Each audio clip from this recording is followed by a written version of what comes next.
Hello students, lecture number 90 last में हम तापीय प्रसार की बात कर रहे थे। तो तापीय प्रसार में हमने आयतन में परिवर्तन के लिए देखा था कि कोई पात्र के अंदर द्रव भरा हुआ है और अगर पूरी तरह से भरा हुआ है तो इसका आभासी आयतन प्रसार गुणांक वो हम बोल सकते हैं द्रव का आयतन प्रसार गुणांक माइनस पात्र का आयतन प्रसार गुणांक, ये था। फिर दूसरा ये था कि किसी अगर ऊंचाई तक भरा हुआ है तो उस वाली स्थिति में जो नई वाली ऊंचाई आएगी वो आ जाएगी h1 प्लस 3 अल्फा तो द्रव के माइनस 2 अल्फा पात्र के इंटू डेल्टा टी के बराबर। ये कंडीशन तक हम देख लिए थे। आज हम देखते हैं कि उत्प्लावन बल पे क्या फर्क पड़ेगा तापमान बढ़ाने के साथ साथ। तो उत्प्लावन बल पे प्रभाव एक तो पूरी तरह से डूबा हुआ मान लेते हैं और एक तैर रहा होगा उस स्थिति में। तो उत्प्लावन बल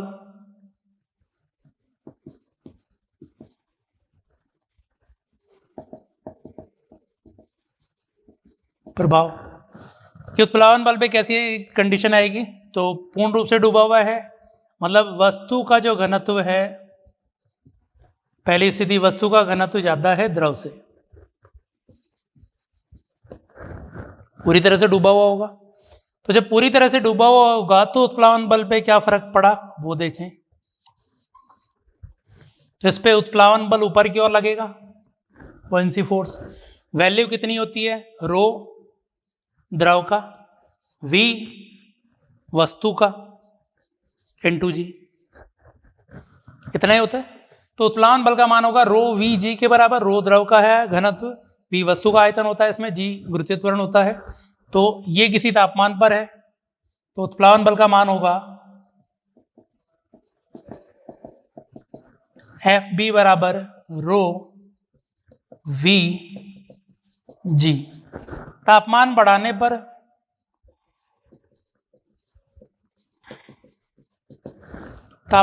पर उत्प्लावन बल में कुछ चेंज हो गया, कितना चेंज हुआ वो निकालना है। क्योंकि तापमान बढ़ाने पर द्रव का प्रसार होगा, द्रव का प्रसार होगा तो घनत्व कम होगा। तो रो द्रव को क्या लिख सकते हैं, 1 रो द्रव बटा 1 प्लस गामा द्रव डेल्टा टी। ये था आयतन में प्रसार घनत्व में। वस्तु का आयतन लिख सकते हैं, वस्तु का पहले वाला आयतन इंटू 1 प्लस गामा वस्तु का डेल्टा टी इंटू जी। सही है। अब ये रो वी जी तो पहले वाला उत्प्लावन बल है, तो नया वाला उत्प्लावन बल हो गया पहले वाला उत्प्लावन बल 1 प्लस वस्तु का delta T upon 1 plus gamma द्रव डेल्टा टी। एक तो ये लिख सकते हैं, या फिर दूसरा इसको ऊपर ले जाके बाइनोमियल एक्सपेंशन लगाएं। तो 1 प्लस गामा द्रव डेल्टा टी और 1 प्लस गामा वस्तु गामा द्रव डेल्टा टी की पावर -1 को आगे ले जाएंगे, माइनस लग जाएगा। माइनस लगने के बाद जब इसको गुणा करोगे तो 1 रहेगा, ये वाला पद आएगा ऐसा का ऐसा ही, ये माइनस का पद आ जाएगा ऐसा ही। इन दोनों का गुणा फिर से नगण्य बोल देंगे तो ये पद बन जाएगा 1 प्लस ये पॉजिटिव ये नेगेटिव। तो गामा वस्तु माइनस गामा द्रव डेल्टा टी, ये उत्प्लावन बल हो जाएगा।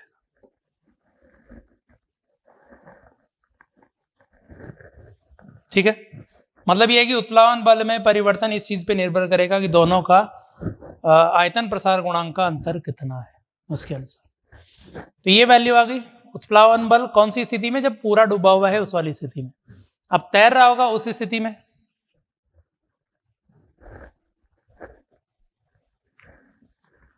तो दूसरी कंडीशन कि अगर ये तैर रहा है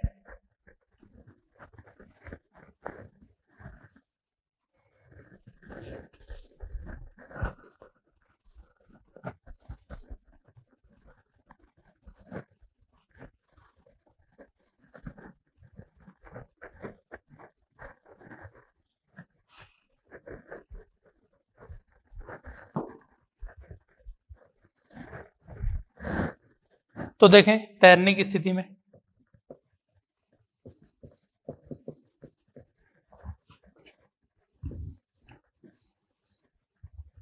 कुछ भाग अंदर है द्रव के और पूरा आयतन भी है इसका, कुछ भाग बाहर है। ये कुल मिला के स्थिति है। तो इस वाली स्थिति में नीचे की ओर इस पे लग रहा होगा इसका भार और ऊपर की ओर लग रहा होगा उत्प्लावन बल। पहले भी लग रहा था जब डूबा हुआ था भार और उत्प्लावन बल, लेकिन भार से उत्प्लावन बल में डायरेक्ट कोई रिलेशन, मतलब कोई रिलेशन नहीं था भार और उत्प्लावन बल में। लेकिन तैरने की स्थिति में रिलेशन है। तैरने की स्थिति में यहां पर ऊपर की ओर जो उत्प्लावन बल लग रहा है वो mg से बैलेंस हो रहा है। ठीक है, अब तापमान बढ़ाने पर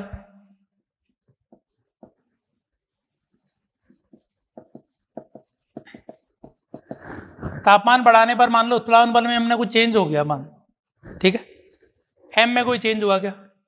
वस्तु के द्रव्यमान में कोई चेंज नहीं होता, g में कोई चेंज नहीं होता। इसका मतलब उत्प्लावन बल तो अभी भी उतना ही है। डूबे हुए भाग का आयतन बदल जाएगा, इसका कुल आयतन बदल जाएगा, द्रव का घनत्व बदल जाएगा, लेकिन कुल मिला के उत्प्लावन बल में कोई चेंज नहीं हुआ। उत्प्लावन बल उतना ही है, इसमें कोई चेंज नहीं हुआ, तो अपरिवर्तित। लेकिन अंदर की ओर अब भाग कितना है वो निकालें, तो बाद का उत्प्लावन बल क्या बोल सकते हैं, इसको mg रखेंगे। बाद का उत्प्लावन बल रो द्रव का,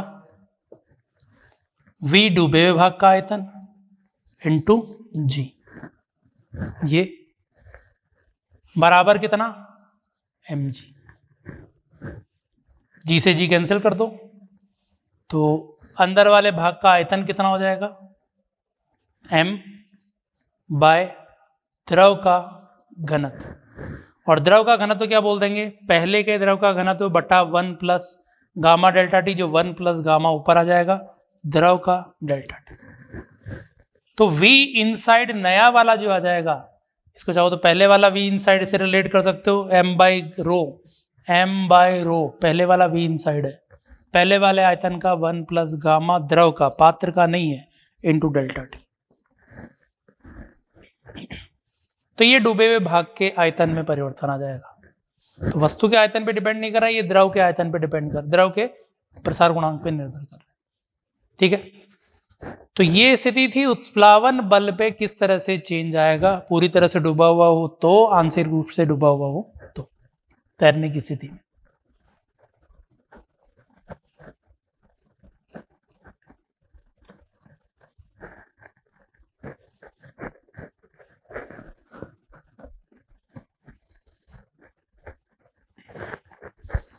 बाईमेटेलिक स्ट्रिप,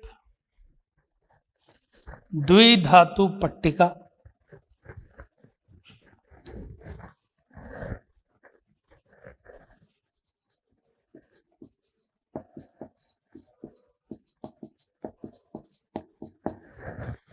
बाईमेटेलिक स्ट्रिप या द्विधातु पट्टिका का मतलब क्या है या कहाँ काम में आती है? तो जहाँ पे भी हमें थर्मल सेंसर की जैसे काम में लेना हो, आजकल तो अलग हो गए लेकिन पहले की स्थिति बोल सकते हैं, या कुछ जगह ही अभी भी ऐसे ही काम कर रहा हो। तो थर्मल सेंसर की जैसे किस तरह काम करेगा कि मान लो यहाँ पे हमने एक सर्किट लगा रखा है, स्विच बना रखा है, इसको दो धातु की पट्टियां हैं, अंदर वाले का रेखीय प्रसार कम है और बाहर वाले का रेखीय प्रसार गुणांक ज्यादा है। ठीक है, तो इस वाली स्थिति में क्या होगा, जैसे ही ये गर्म होगा, तापमान बढ़ेगा, तापमान बढ़ते ही इसका रेखीय प्रसार गुणांक ज्यादा प्रसार होने लगेगा, इसका रेखीय प्रसार गुणांक कम है तो कम प्रसारित होगा। तो ये बाहर वाला हिस्सा ज्यादा प्रसारित होने की वजह से ये और सिकुड़ने लगेगा और ये स्थिति आ जाएगी कि ये इधर की ओर टच होने लग जाएगा। तो इतना अंतर रखेंगे कि एक निश्चित तापमान पहुंचने पर ये इसको टच कर दे, और जैसे टच करेगा परिपथ पूरा करंट बहने लग जाएगा, और जो भी आगे सर्किट में अपन ने सायरन लगा रखा है, जो भी बल्ब लगा रखा है, कुछ भी लगा रखा है, वो ऑन हो जाएगा। तो इस तरह से बाईमेटेलिक स्ट्रिप काम करती है। ठीक है, अब इसमें हम कैलकुलेट करना चाह रहे हैं कि बाईमेटेलिक स्ट्रिप की जो रेडियस है वो किस तरह से बदलेगी। ये रेडियस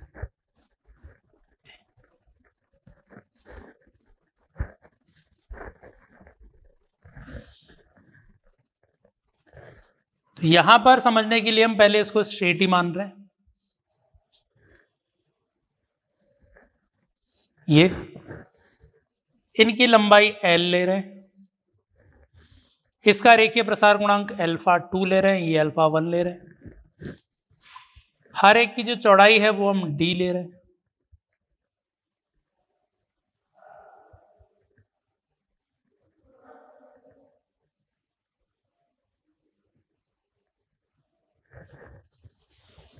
ठीक है, तो ये चौड़ाइयां d ले रखी है।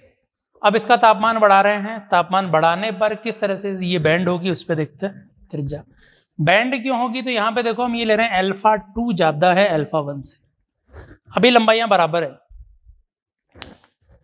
लेकिन ऐसे समझो कि ये हमने दो छड़ें अलग अलग रेखीय प्रसार गुणांक की जोड़ रखी है।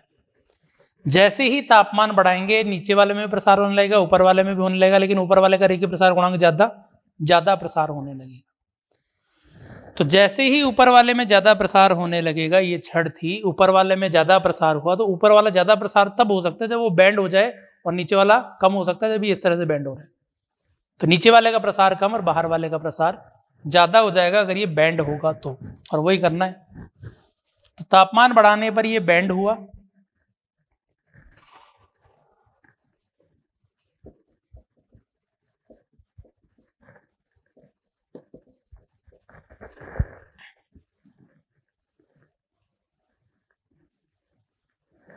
इसी को ही बना रहे हैं तापमान बढ़ाने पर। ये सीधी हो गई, ये आर्क की जैसे मुड़ गया, ये आर्क का कोण थीटा ले लो, ये त्रिज्या आर कहां तक की, सेंटर तक की, सेंटर तक की। अब ये जो बाहर वाला है इसकी लंबाई हो गई L equals to L0 1 plus alpha delta T, अंदर वाले की L0 1 प्लस अल्फा, इसका अलग डेल्टा टी। लेकिन ये लंबाई बाहर वाले हिस्से की अलग है, अंदर वाले हिस्से की, कॉमन वाले की अलग है। तो यहां पर हम लंबाई लेते हैं इस वाले हिस्से की, तो ये हो गया L कौन सा 2 डैश, और ये हो गया L1 डैश। तो बाह्य भाग की लंबाई, जिसको यहां पर अपन बोल रहे हैं L2 डैश, कितना हो जाएगा, L पहले वाला 1 प्लस अल्फा डेल्टा टी। कौन से हिस्से को ले रहे हैं, सेंटर वाले हिस्से को, सेंटर वाले हिस्से को मानते हुए ये बोला कि ये सेंटर वाले हिस्से की लंबाई में प्रसार है, क्योंकि नीचे वाला मुक्त प्रसार नहीं है नीचे वाले हिस्से का, वो तो इससे जुड़ा हुआ है। अब ये किसके बराबर है, तो R, और ये हिस्सा है D का भी आधा, D/2, तो बोल सकता हूं R plus D/2 into theta, चाप की लंबाई, R थीटा बोलते हैं, लेकिन R के बजाय कितने हैं त्रिज्या, R plus D/2 into theta, ये चाप की लंबाई हो गई। अब आंतरिक,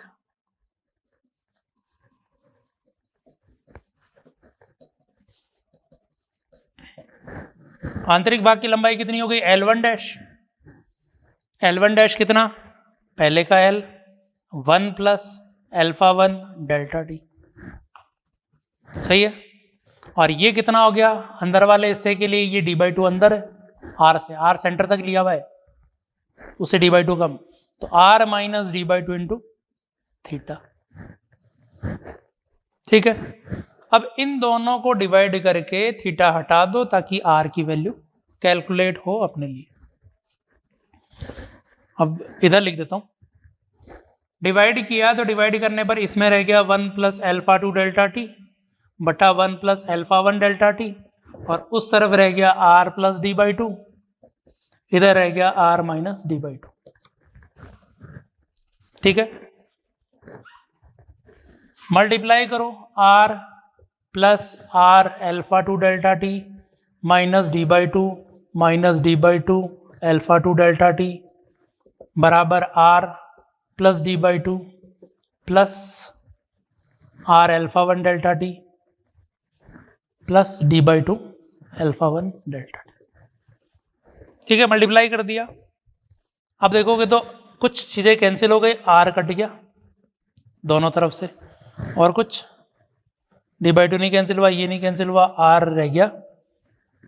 तो R कैंसिल होने के बाद हमें कैलकुलेट R को ही कैलकुलेट करना था, तो इधर ले गए आर, ये आ गया α2 माइनस α1 डेल्टा टी बराबर, इधर लिया d/2 माइनस का इधर आ गया प्लस का, तो d हो गया वो, प्लस ये दोनों रह गए, ये माइनस, ये प्लस और ये भी प्लस का, ये हट गए, तो d α1 plus α2/2 into delta T.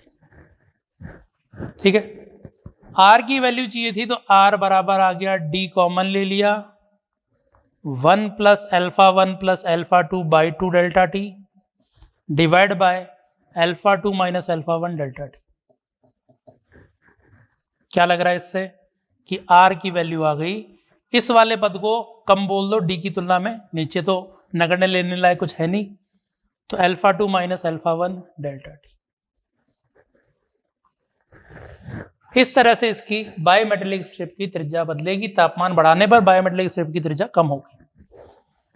इनके अंतर पे भी निर्भर करेगा, जितना ज्यादा अंतर होगा उतनी ज्यादा त्रिज्या कम होगी। त्रिज्या कम होने का मतलब ज्यादा बैंड हुआ, ये त्रिज्या कम है, ये त्रिज्या ज्यादा है, ये और ज्यादा है, ये अनंत त्रिज्या है। तो त्रिज्या ज्यादा होने का मतलब, कम होने का मतलब ज्यादा बैंड होगा, तो तापमान बढ़ाने पर त्रिज्या कम होगी, ज्यादा बैंड होता जाएगा। तो इस तरह से बायोमेटेलिक स्ट्रिप में त्रिज्या में परिवर्तन होगा तापमान बढ़ाने के साथ साथ। ठीक है, अब इस बायोमेटेलिक स्ट्रिप के बाद हम थर्मल स्ट्रेस देख रहे हैं, तापीय प्रतिबल।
तो देखें, थर्मल स्ट्रेस से मतलब है कि जैसे एक छड़ लें,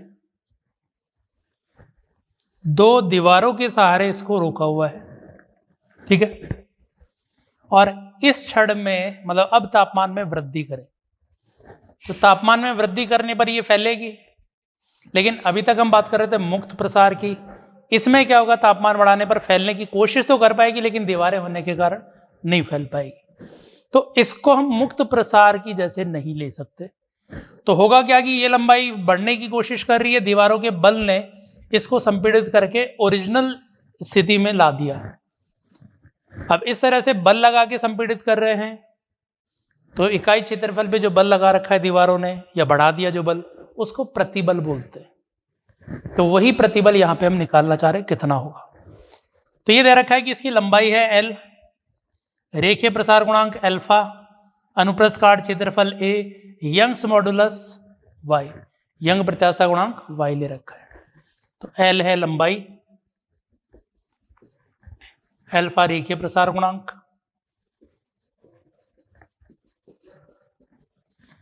A अनुप्रस्थ काट क्षेत्रफल, Y यंग्स मॉडुलस।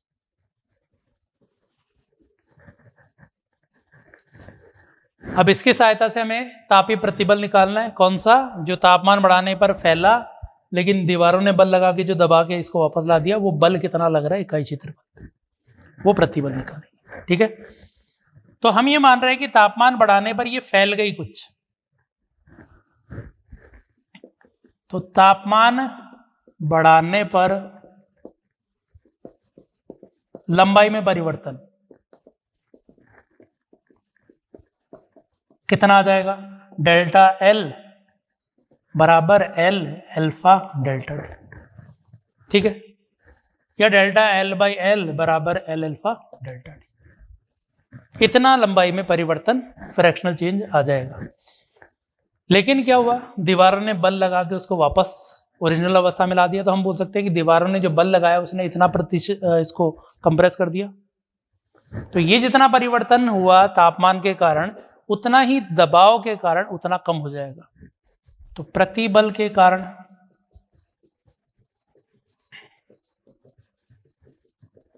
लंबाई में संपीड़न कितना, ये इतना बढ़ गया था। संपीड़न बोल रहा हूं इसलिए माइनस नहीं लगा रहा, वरना इतना ही कम हो गया। तो delta L by L, delta L dash by L dash बराबर डेल्टा एल बाई एल, और ये कितना हो गया, अल्फा डेल्टा टी।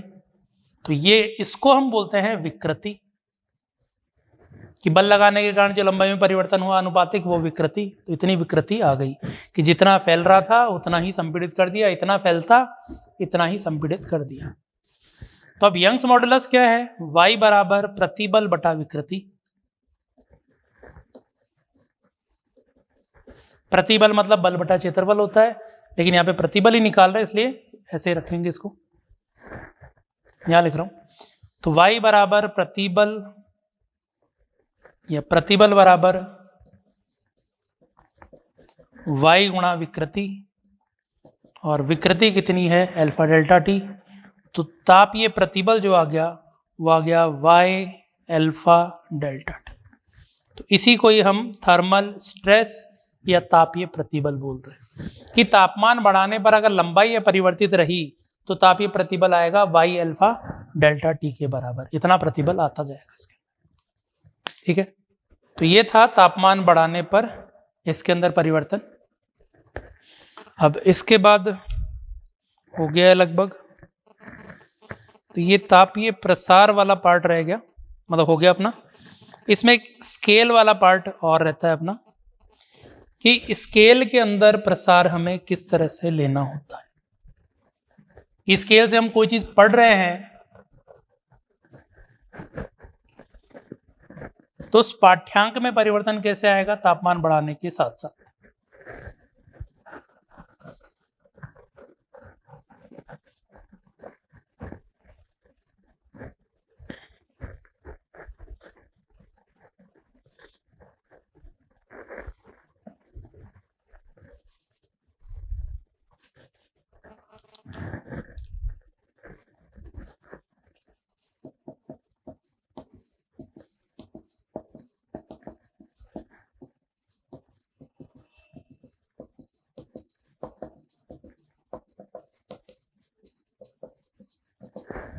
ठीक है, स्केल के पाठ्यांक में परिवर्तन कैसे आएगा। जैसे हमने एक स्केल ले ली और इससे कोई छड़ नाप रहे हैं, यहां तक ये लंबाई बढ़ रहा था L। जैसे मान लो कि एक छड़ ले रखी है जिसकी लंबाई है 70 सेंटीमीटर, किसी एक पर्टिकुलर तापमान पे स्केल से नाप रहे थे 0 डिग्री पे, मान लो 70 सेंटीमीटर थी छड़ के अंदर, स्केल के अंदर नापा, ये भी 70 सेंटीमीटर आ रही है, वास्तविक 70 है, लेकिन वास्तविक नापी तो स्केल से ही है, तो इस स्केल से नापी वो 70 सेंटीमीटर बता रहा। लेकिन तापमान में वृद्धि होने पर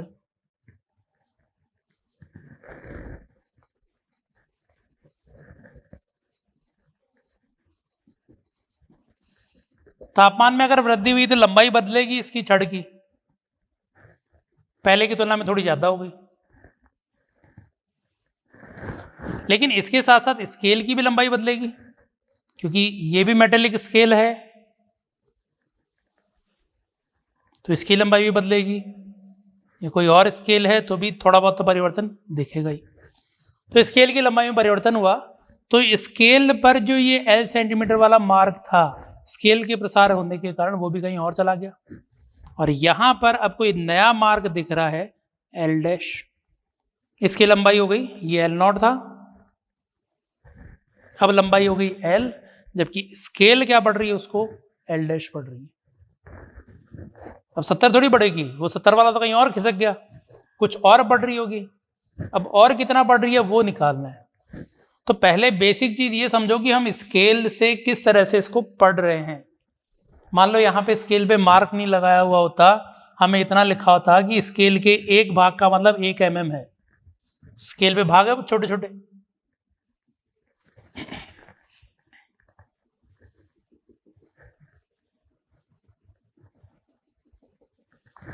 स्केल पे एक भाग का मतलब 1 mm है। तो स्केल से छड़ की लंबाई नापी और 70 भाग आ गए, 70 भाग मैच हो रहे थे, 70 भाग इंटू 1 mm, इसको अपन ने 70 सेंटीमीटर बोल दिया। सही है। लेकिन तापमान बढ़ाने पर ये 70 के बजाय किसी और भाग पे आया, इधर भी लंबाई वास्तव में बदल गई। ठीक है, अब क्या हुआ, कुछ n भाग पे मिल रहा है ये, लेकिन स्केल में भी 1 mm नहीं है वहां पे। अब उसमें भी बदल गया, 1 mm के बजाय मान लो 1.001 mm हो गया वो, क्योंकि वो 1 mm वाला हिस्सा भी फैलेगा, 1 mm वाला हिस्सा भी फैला। तो और ये n भाग से जाके मिल गया, मतलब ये n भाग है नए, n डैश n, हाँ n भाग से मिला और हर एक भाग की लंबाई बढ़ के ये हो गई। तो n भाग इंटू ये लंबाई कितनी होगी, छड़ की नई लंबाई, मान लो 70.02 हो गई। ठीक है, अब स्केल पे n भाग है, वहां पे लिखा हुआ क्या है, n mm।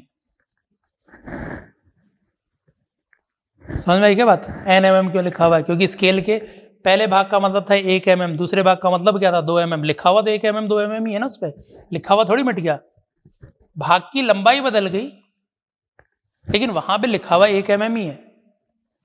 तो इसलिए जो n भाग है उसका मतलब हो गया 70.02 बटा 1.01, और इसको बोल देंगे कि इतना mm लिखा हुआ है वहां पर। पहले 70 भाग लिखा हुआ था, mm बोल दो इसको, 70 भाग 700 भाग बोल दो। ठीक है, अब n भाग हो गए, इतना। तो हुआ क्या कि स्केल के भी हर एक छोटे भाग में बढ़ गया अंतर, स्केल की लंबाई में भी बढ़ गया। तो ऐसे छोटे छोटे कितने भाग दिख रहे हैं उसको हम लंबाई बोलेंगे। ठीक है, तो लिखेंगे किस तरह से, पहले स्केल पर भागों की संख्या,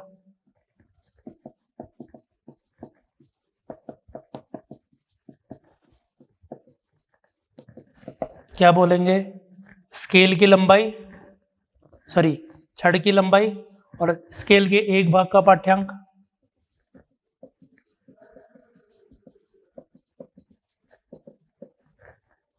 इसको कुछ और नाम दे देते हैं, तो स्केल के एक भाग की लंबाई अपन देते हैं कुछ p नॉट।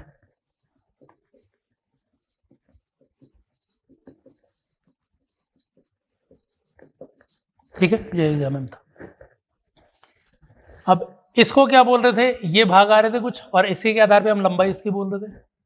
अब स्केल पे भाग कितने हैं,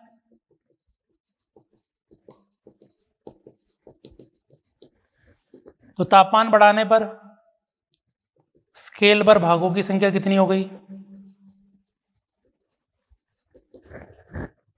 कितनी आ जाएगी, L नॉट बदल के लंबाई हो गई 1 + अल्फा छड़ डेल्टा टी, की छड़ की लंबाई बढ़ गई। और स्केल का जो एक भाग था वो बढ़ के हो गया P not 1 + alpha scale delta T. ये है ना कि स्केल का जो 1 mm का भाग था वो तापमान बढ़ाने पर इतना हो गया। अब तो ऐसे छोटे छोटे भाग इस पूरी लंबाई L के लिए कितने होंगे, तो इतने भाग हो जाएंगे, डिवाइड करके देखेंगे। अब इतने भाग के आगे लिखा हुआ है अपन ने mm, इसी के आगे तो लिखा हुआ है कि स्केल के जितने भाग दिख रहे हैं, मान लो स्केल के 10 भाग दिख रहे हैं तो उसकी लंबाई हो गई 10 mm, 11 भाग दिख रहे हैं तो 11 mm, और ये इसकी लंबाई हो गई, तो इसी को बोलेंगे छड़ की लंबाई। इसको L बोल रहे थे, पहले का पाठ्यांक L लिख दो, प्रारंभिक पाठ्यांक।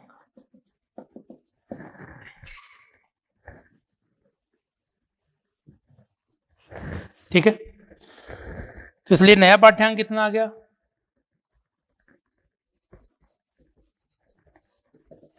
एल नॉट बाई पी पहले का पाठ्यांक,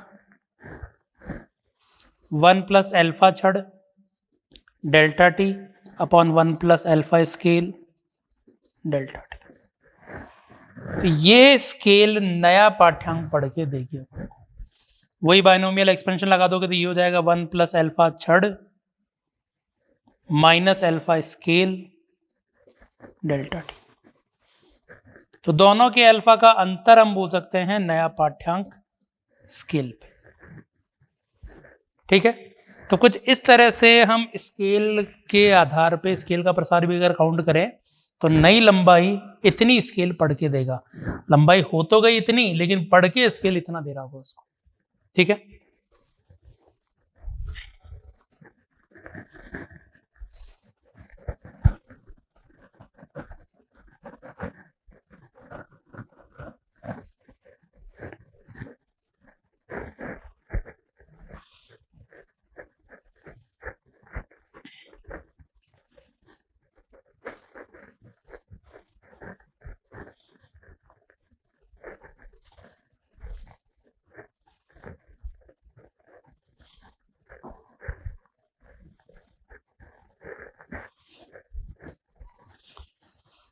अब इसके बाद अगले पार्ट पे आते हैं, कैलोरी मापी पे।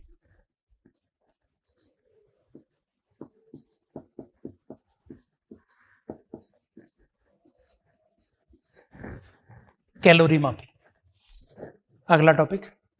कैलोरी मापी, इसमें हम हीट किसी पदार्थ को दे रहे होंगे तो हीट देने पर तापमान में वृद्धि या अवस्था परिवर्तन किस तरह से होता है उसको हम समझते हैं। ठीक है, तो सबसे पहले तापमान में वृद्धि की स्थिति की बात करते हैं। पहले तो हीट किसको बोल रहे हैं, ऊष्मा किसको बोल रहे हैं? तापमान में अंतर के कारण एक से दूसरे में जाने वाली ऊर्जा को ऊष्मा बोल रहे हैं।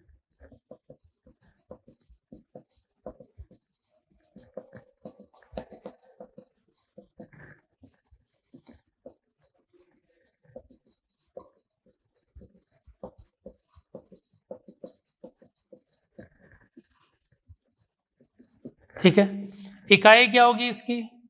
जूल या कैलोरी, इलेक्ट्रॉन वोल्ट में भी ले सकते हैं, यहाँ पे कैलोरी में लेंगे। और एक जूल बराबर, एक कैलोरी बराबर, कैलोरी यूनिट ज़्यादा है, ये 4.2 जूल या 4.18 जूल के बराबर एक कैलोरी होगी। इकाई विमा जूल की है, mL/T-2 इसकी विमा। अब एक कैलोरी की डेफिनेशन कैसे दी जाती है उस पर आएंगे अभी, लेकिन पहले हम देख लेते हैं कि किसी पदार्थ को ऊष्मा दे रहे हैं तो तापमान में वृद्धि के साथ क्या संबंध होगा। तो ऊष्मा व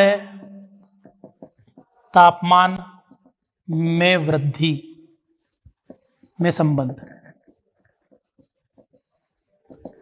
ठीक है, तो अगर हमने ऊष्मा दी है तो तापमान में जो वृद्धि हुई है वो जितनी ज़्यादा ऊष्मा देंगे उसी के समानुपाती होगी। फिर यह कि जितनी पदार्थ की मात्रा होगी उतनी ही ज़्यादा ऊष्मा देनी पड़ेगी उतना ही तापमान बढ़ाने के लिए। मान लो एक तो हम 10 ग्राम पानी को गर्म करें 1 डिग्री सेल्सियस तक बढ़ाने में, और एक 100 ग्राम पानी को गर्म करें वही 1 डिग्री बढ़ाना हो तो ज़्यादा ऊष्मा चाहिए होगी। 10 गुणा द्रव्यमान है तो 10 गुणा ऊष्मा चाहिए होगी। इसलिए यहाँ पर दी गई ऊष्मा द्रव्यमान की मात्रा पे भी निर्भर करेगी।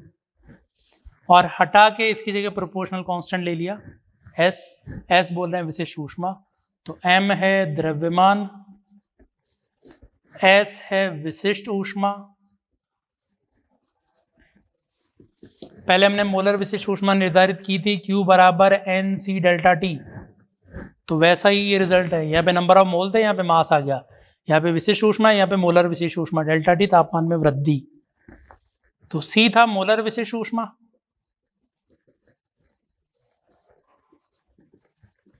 और दोनों में रिलेशन ये था C बराबर MS molar mass into specific heat विशिष्ट ऊष्मा। तो ये इन दोनों में एक्चुअल में रिलेशन, तो ये लास्ट वाले चैप्टर का।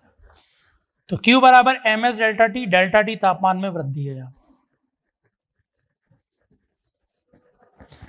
लेकिन यहाँ पे ये ध्यान रखना कि अवस्था परिवर्तन नहीं होना चाहिए, अवस्था परिवर्तन नहीं, केवल ऊष्मा दे रहे तापमान में वृद्धि हो रही है तो Q बराबर MS डेल्टा टी यूज करेंगे। S विशिष्ट ऊष्मा बोल रहे हैं, यहाँ पे इस MS को ऊष्माधारिता भी बोल देते हैं, हीट कैपेसिटी इसकी बोलते हैं।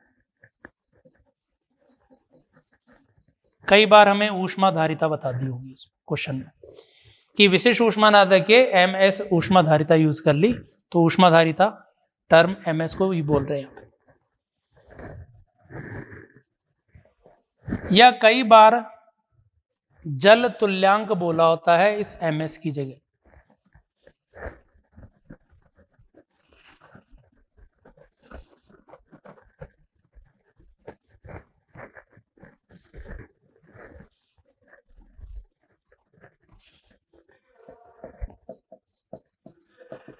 जल तुल्यांक किसको बोल रहे हैं? तो जल तुल्यांक का मतलब है कि इस पदार्थ की तुलना जल से कर लो, अवस्था परिवर्तन की तुलना नहीं करनी है, केवल तापमान में वृद्धि की तुलना करनी है। कि जो भी पदार्थ है उसकी तुलना जल से करो और समान तापमान में वृद्धि में कितना जल चाहिए होगा, कितने जल की ऊष्माधारिता चाहिए होगी ताकि समान परिवर्तन आए। तो हम बोल रहे हैं कि समान ऊष्मा दी किसी पदार्थ को,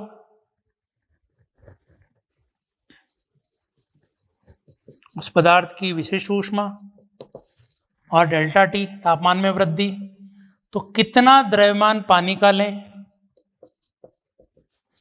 ताकि समान तापमान में वृद्धि आए। तो ये जो पानी की मात्रा है इसको जल तुल्यांक बोल रहे हैं। ठीक है, तो ये जो m है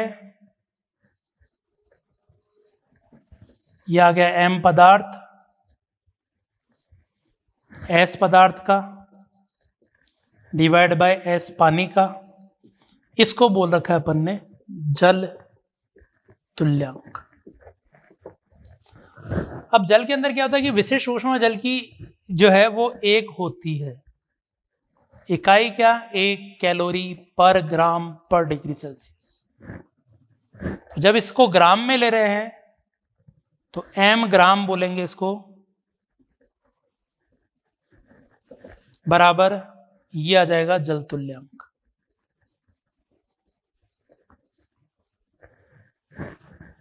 ठीक है, तो यहां पर ध्यान रखना है कि जल तुल्यांक का मतलब ये है जल से तुलना कर लेनी है, मान लेना है कि वो पानी ही है। जैसे बोल दिया होता है कि किसी दूसरे द्रव का जल तुल्यांक 200 ग्राम है, तो ऐसे मान लो वो 200 ग्राम पानी है। बस अवस्था परिवर्तन नहीं मानना है, ये नहीं कि 0 डिग्री से नीचे चला गया तो बर्फ बना देनी है, या 100 डिग्री से ऊपर चला गया तो भाप में कन्वर्ट कर देना है, ये नहीं करना है। बाकी सब पानी की जैसे मानना है। तो जल तुल्यांक का मतलब पानी ही मान लो उसको और फिर सॉल्व कर लो, चाहे ठोस हो पानी मान लो, गैस हो पानी मान लो उसको। तो इस तरह से जल तुल्यांक बोल रहे होते हैं। तो ये चीज कौन सी अवस्था में थी? जब तापमान में वृद्धि हो रही है, अवस्था परिवर्तन नहीं हो रहा है, तो Q बराबर ms डेल्टा टी होता है। ठीक है, m द्रव्यमान है, s विशिष्ट ऊष्मा है। यहां पर नॉर्मली ऊष्मा को हम कैलोरी में लेते हैं, इसमें Q जो है वो ऊष्मा, इसकी इकाई कैलोरी में ले रहे होते हैं। जरूरी नहीं है, जूल में भी कन्वर्ट कर सकते हैं, लेकिन कैलोरी में लेते हैं ज़्यादातर। m को ग्राम में लेते हैं, तो ये इसकी इकाई आती है कैलोरी पर ग्राम पर डिग्री सेल्सियस। पानी की सही लिखी थी। ठीक है, तापमान में वृद्धि डिग्री सेल्सियस में लो या केल्विन में, बात बराबर आती है। ठीक है, इसके बाद था ऊष्माधारिता, ms को ऊष्माधारिता बोलते हैं। कई बार क्या होता है कि क्वेश्चन में ms है कि s है कि जल तुल्यांक है, वो नहीं समझ में आता। तो इकाई से देखोगे, इसकी इकाई कैलोरी पर ग्राम पर डिग्री सेल्सियस और इसकी इकाई जो आती है वो आती है कैलोरी, ms की इकाई कैलोरी पर डिग्री सेल्सियस। तो इकाई में अंतर दिखेगा, इकाई से देख सकते हो। जल तुल्यांक मतलब जल से तुलना करनी है, जल की जैसे मानना है। तो ये तो है जब तापमान में वृद्धि हो रही है तो रिलेशन। अगले पार्ट पे आ रहे हैं इसी में ही कि अवस्था परिवर्तन हो रहा हो, तापमान में वृद्धि नहीं होनी चाहिए उस दौरान। यहां पे बोल रहे थे कि तापमान में वृद्धि के दौरान अवस्था परिवर्तन नहीं होना चाहिए, तो Q बराबर ms डेल्टा टी। अगला है कि अवस्था परिवर्तन हो रही है, तापमान नहीं बदलना चाहिए, तो क्या रिलेशन होगा?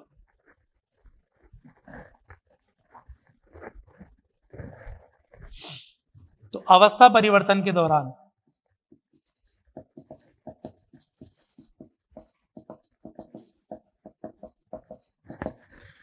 तो अवस्था परिवर्तित हो रही है तो ऊष्मा अवस्था परिवर्तन के लिए जो देनी पड़ेगी वो इस चीज पे निर्भर करेगी कि कितनी मात्रा है, द्रव्यमान कितना है। जितना ज्यादा द्रव्यमान उतनी ज्यादा ऊष्मा देनी पड़ेगी। जैसे बर्फ को पिघलाना है तो जितनी ज्यादा बर्फ की मात्रा उतनी ऊष्मा देनी पड़ेगी। और साथ में प्रोपोर्शनल कांस्टेंट एल हम बोलते हैं, लेटेंट हीट। तो एम है द्रव्यमान, एल लेटेंट हीट, गुप्त ऊष्मा।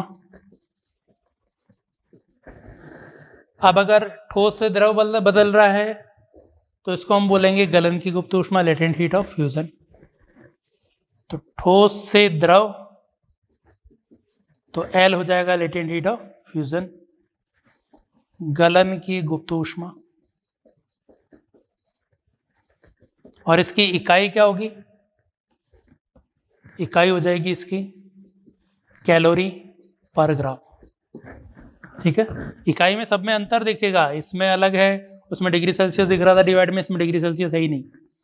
और अगर द्रव से गैस में बदल रहा है तो लेटेंट हीट ऑफ वेपराइजेशन, वाष्पन की गुप्त ऊष्मा। तो अवस्था परिवर्तन के दौरान Q बराबर ml लेना है, ठोस से द्रव के दौरान Q बराबर mLF हो गया, और इस दौरान Q बराबर mLV आ गया।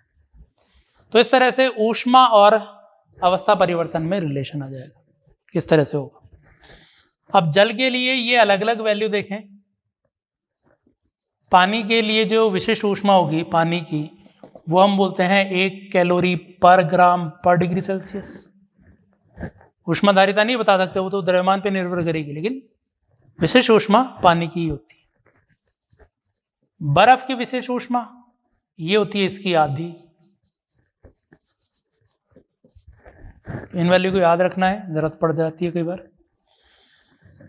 पानी के लिए जो लेटेंट हीट ऑफ फ्यूजन है, मतलब पानी से बर्फ, बर्फ से पानी बदल रहा है, तो इसकी वैल्यू होती है 80 कैलोरी पर ग्राम। लेटेंट हीट ऑफ वेपराइजेशन होती है 540 कैलोरी पर ग्राम। तो ये इसकी अलग अलग लेटेंट हीट और स्पेसिफिक हीट पानी के लिए, ये याद रखनी। ठीक है, मेंशन कर दी तब तो वो यूज करनी है, वरना ये यूज करेंगे। अब एक कैलोरी की डेफिनेशन कैसे देते हैं या किसको बोलते हैं? तो कैलोरी हम बोल सकते हैं 1 ग्राम पानी को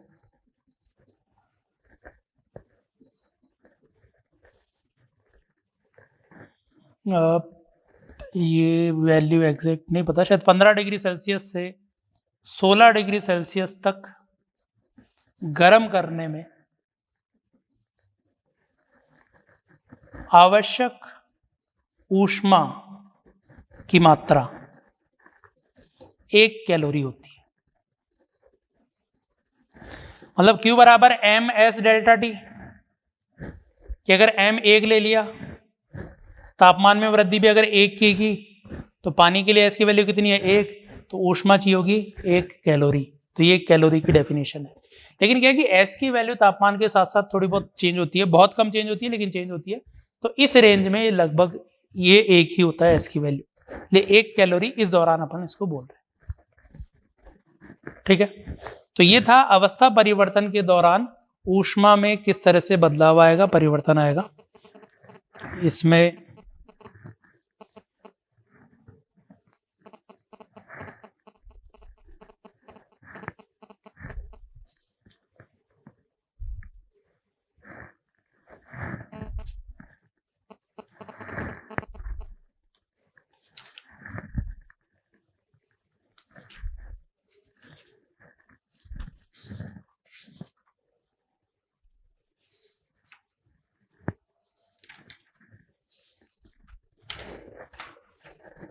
यही है लगभग वैल्यू। तो ये हो गया कि ऊष्मा देने पर किस तरह से अवस्था परिवर्तन या तापमान में परिवर्तन हो रहा होगा। अब नेक्स्ट लेक्चर में इस पे अपन पहले क्वेश्चंस करेंगे कैलोरीमेट्री पे, फिर कैलोरीमेट्री पे क्वेश्चंस के बाद फिर अगला अपना पार्ट बचेगा थर्मोडायनेमिक्स का, ऊष्मा संचरण हीट ट्रांसफर। तो नेक्स्ट क्लास में इसके क्वेश्चंस फिर हीट ट्रांसफर देखेंगे। ठीक है, थैंक यू।